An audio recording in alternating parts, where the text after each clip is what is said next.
Assalamualaikum warahmatullahi wabarakatuh. Perkenalkan, nama saya Syara Nazwa Agustin dari 10 MIPA 3 akan menjelaskan tentang interaksi antar pelaku ekonomi. Yuk, simak videonya. Apa itu pelaku ekonomi? Pelaku ekonomi adalah orang yang melakukan kegiatan produksi, distribusi, dan konsumsi.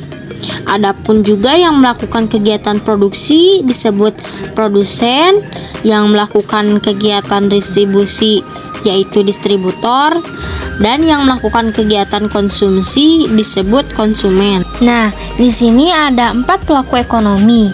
Yang pertama ada rumah tangga konsumen yang bisa disebut juga RTK, yaitu pemilik dari beberapa faktor produksi yang akan dikelola menghasilkan suatu barang yang dapat berguna bagi semuanya. Nah, adapun juga perannya.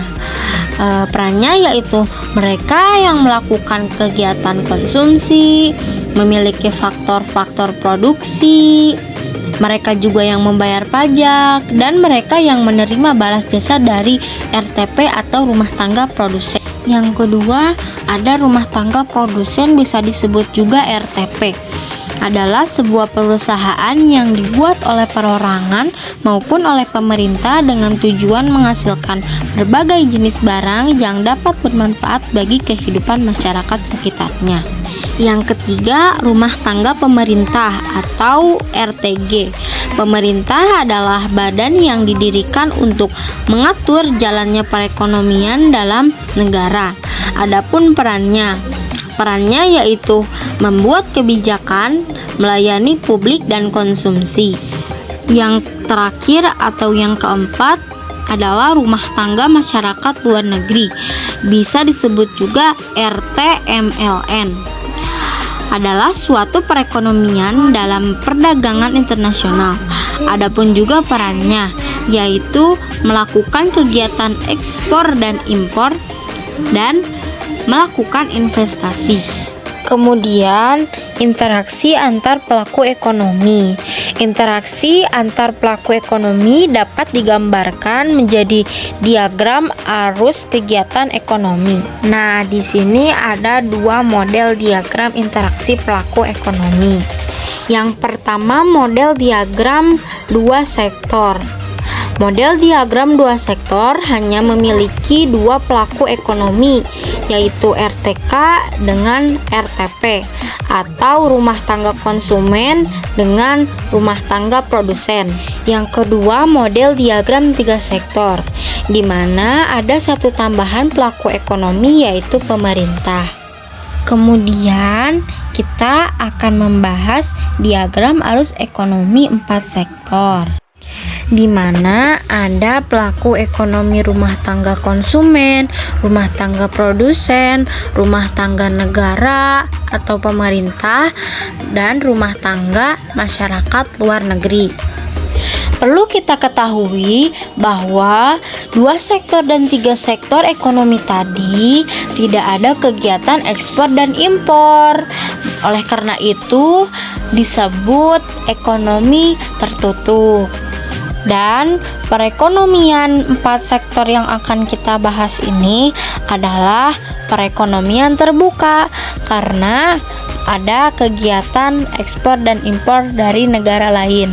Yang pertama, rumah tangga konsumen telah menyediakan faktor-faktor produksi kepada rumah tangga produsen berupa lahan, tenaga kerja, modal, skill atau keahlian kepada rumah tangga produsen. Lalu rumah tangga produsen akan membayar berupa sewa faktor produksi, upah, bunga, dan laba kepada rumah tangga konsumen.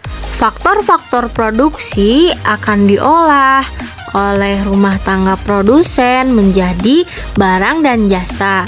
Barang dan jasa tersebut akan dijual kepada rumah tangga konsumen. Kemudian rumah tangga konsumen akan membeli barang dan jasa tersebut untuk kebutuhannya sehari-hari. Kemudian, hubungan antara rumah tangga konsumen dengan rumah tangga pemerintah, yaitu rumah tangga konsumen membayar pajak kepada rumah tangga pemerintah. Lalu, rumah tangga pemerintah memberikan subsidi berupa listrik, beasiswa, dan pelayanan publik kepada rumah tangga konsumen. Kemudian, ada pun juga hubungan antara rumah tangga produsen dengan rumah tangga pemerintah, yaitu rumah tangga produsen membayar pajak kepada rumah tangga pemerintah. Lalu, rumah tangga pemerintah memberikan subsidi kepada rumah tangga produsen. Kemudian, hubungan antara rumah tangga konsumen dengan masyarakat luar negeri, yaitu masyarakat luar negeri mengimpor barang kepada rumah tangga konsumen. Lalu, rumah tangga konsumen akan memberikan sebuah devisa kepada masyarakat luar negeri. Begitupun juga ada hubungan rumah tangga produsen dengan masyarakat luar negeri, yaitu rumah tangga produsen mengekspor barang kepada masyarakat luar negeri. Kemudian, rumah tangga produsen akan menerima devisa dari masyarakat luar negeri. Selesai sudah presentasi dari saya. Mohon maaf jika ada kesalahan teknis ataupun apapun itu kesalahannya, karena kesempurnaan hanyalah milik Allah. Wabillahi taufiq wal hidayah. Wassalamualaikum warahmatullahi wabarakatuh.